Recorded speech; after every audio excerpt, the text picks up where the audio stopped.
Իսկ մամայիս հետ ես խոսել եմ դրա այդ թեմայի մասին, երևի որ ես ինքս ցանկություն հայտնեցի, ասեմ մամ ջան, ես սենց եմ 24 տարեկան եմ կարծեմ, որ առաջի անգամ ունեցա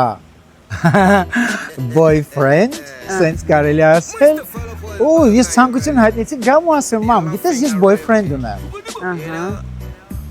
Ու ես հասկացա, որ ինքը կամ կընդունի կամ չի ընդունի, բայց ես ինքս հասկանում եմ, Ես համար կարևոր էր, որ ինքը ընդուներ։ Հա, ինձ համար կարևոր էր, որ ինքը ինձ ընդուներ։ Ասացի մամ ջան, ես քո հետ խոսելու բան ունեմ, ասեցի ինչ։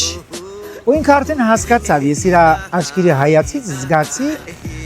վերցրեց սիգարետը, կպցրեց, ասեց ես արդեն գիտեմ ինչ պետք է ասես, խոսա։ Այսինքն ինքիր ունեմ, boyfriend ունեմ, սա։ Ես գիտեմ։ Ես ամենը հասկանում եմ, ասում եւ ինչ այնքան լավ մայր եմ ունեցել, որ գիտես